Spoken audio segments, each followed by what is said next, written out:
Guverinoma y'u Rwanda yanyenze umuryango Human Rights Watch watangaje ko kuva intambara yongeye kubura hagati y'umutwe wa M23 n'ingabo za leta ya Kongo yongeye kubura imva zo kwirimbi rya gisirikare ry'i Kanombe ngo ziyongere mu buryo budasanzwe. Ibaza uyu muryango aho ibyo bihuriye n'ikibazo cy'uburenganzira bwa muntu uvuga ko haranira. Kwa kane ku itariki ya kane Nzeri nibwo Human Rights Watch yatangaje iby'imva zo kwirimbi rya gisirikare rya Kanombe ivuga ko ziyongereye cyane. Uyu muryango wavuze ko mu busesenguzi ngo wakoze wifashishije amashusho ya satellite wabonye ubwiyongere bukomeye bw'imva zo mu irimbi rya gisirikare rya Kanombe kuva umutwe wa M23 n'ingabo z'u Rwanda baga bitero kuri Goma na Bukavu mu burasirazuba bwa Kongo. Human Rights Watch ivuga ko yabaze imva zo muri iriya rimbi byibura inshuro 14 zitandukanye hagati ya 2017 na 2024 ikanabara impuzandengo y'ubwiyongere bwazo ku cyumweru buri tariki. Uyu muryango uvuga ko hagati ya 2017 na 2021 muri iriya rimbi hari impuzandengo y'imva imwe kugera kuri 7 ku cyumweru.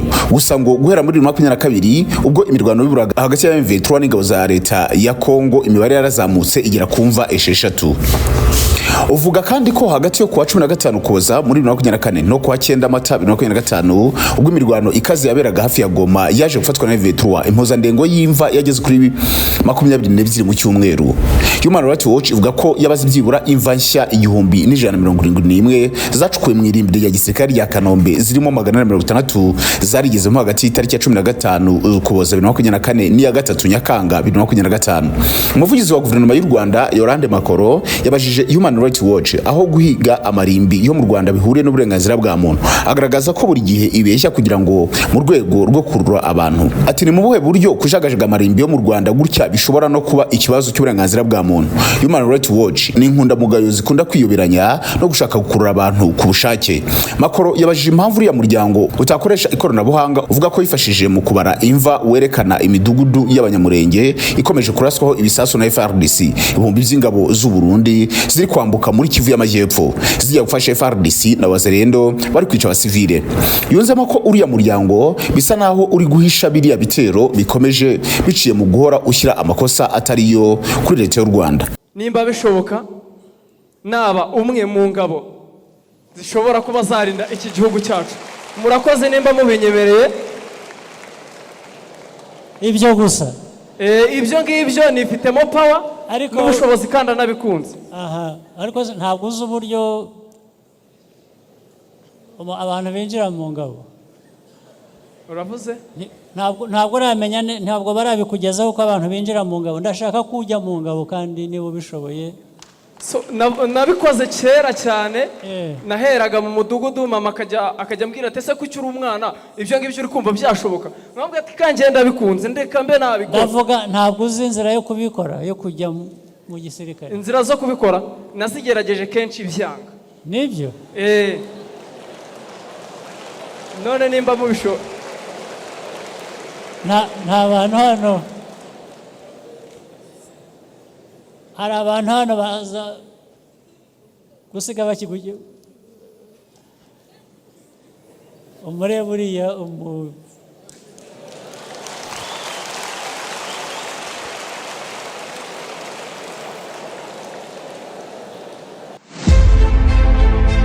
ubu noneho ntabwo bikiri ibanga. Waruzi neza ko iyo wivuje nabi uba ufite ibyago bya 80% by'uko ya ndwara ishobora kuza ifite ubukana burenze ubwo yari isanganywe. Ariko hehe nizo mpungenge, kuko muganga wacu ni inzobere cyane, akoresheje imiti y'ibimera yirukana inyatsi n'akarande, avura amarozi y'amoko yose, agarura ibyibwe, yirukana nyabingi mu muryango, atanga umuti w'ishaba ku bacuruza bikanga, atanga umuti w'inkundo, azingura abazinzwe ndetse n'ibindi byinshi. Mwegera gufashe kuko arashoboye, n'abari mu mahanga bose abaha serivisi. Muhamagare ushyizeho akamenyetso ko guteranya 250 7 8 0 2 7 nuhura nawe uzagenda utanga ubuhamya. Ikibazo kimwe mfite cy'ingenzi kagifitiye iki gihugu cyacu akamaro kuva kera nyiri umwana nari mbikunze kandi mfite imbaraga. Muri kubona ndi umusore kandi ndi kumva igihugu cyanjye nagiprotecta. Muri ubu buryo rero ndi kubasaba nimba bishoboka naba umwe mu ngabo zishobora kuba zarinda iki gihugu cyacu, murakoze nimba mubinyemereye.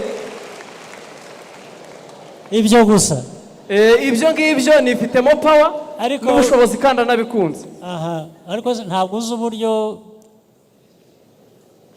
abantu binjira mu ngabo. Uravuze? Ntabwo uramenya, ntabwo barabikugezaho ko abantu binjira mu ngabo. Ndashaka kujya mu ngabo kandi niba ubishoboye. Nabikoze kera cyane, naheraga mu mudugudu, mama akajya ambwira ati ese kuki uri umwana ibyo ngibyo uri kumva byashoboka, nkambwira ati kangenda bikunze ndeka mbe nabikora. Ndavuga ntabwo uzi inzira yo kubikora, yo kujya mu gisirikare. Inzira zo kubikora nazigerageje kenshi byanga. Nibyo? None nimba mubisho nta bantu hano, hari abantu hano baza gusiga bakiguye umureba uriya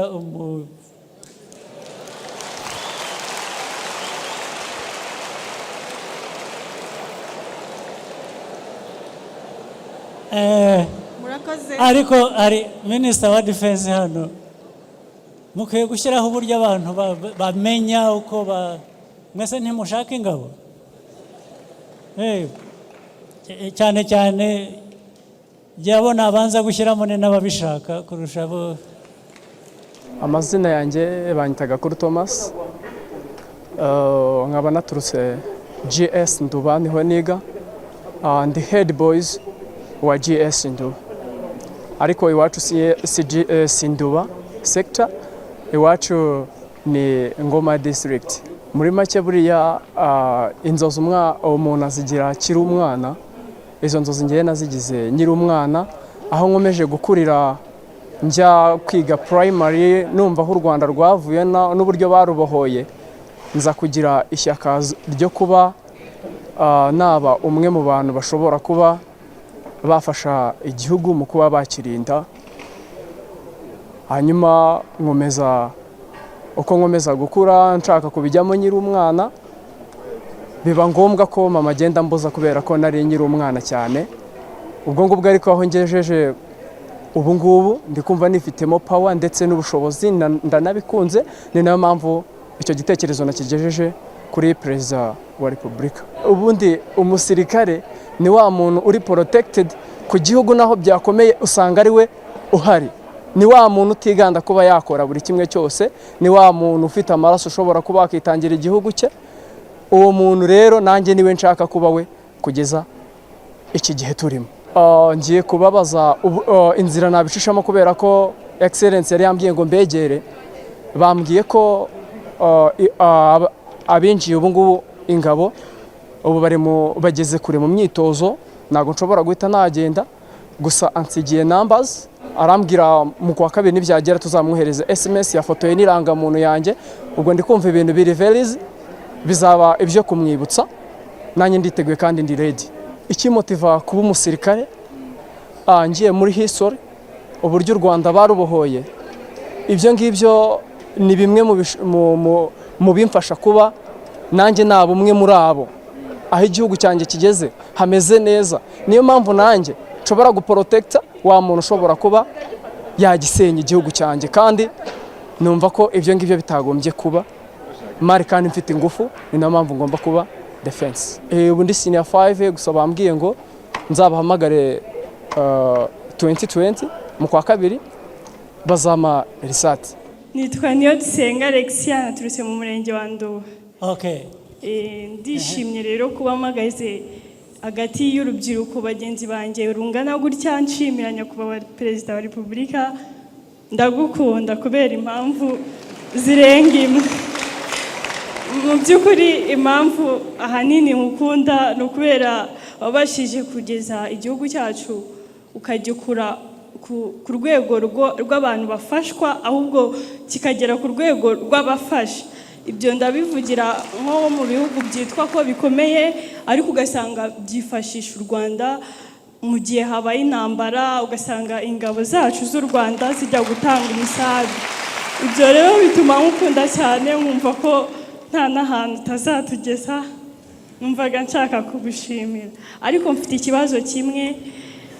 Urubyiruko bagenzi banjye bantumye, hari igihe abana baba batarabashe kugira amahirwe yo kwiga ngo barangize, ariko bakaba bumva bashaka gukorera igihugu ni mu ngabo ni byo bambwiye. Ese umuntu atarabashije kurangiza kwiga ashoboye kandi afite imbaraga ntabwo yabasha kujya mu ngabo? Nicyo nashaka kukubaza. Birashoboka rwose, hajyamo inzego zitandukanye. Urashaka kujya mu ngabo? Nanjye ndabishaka.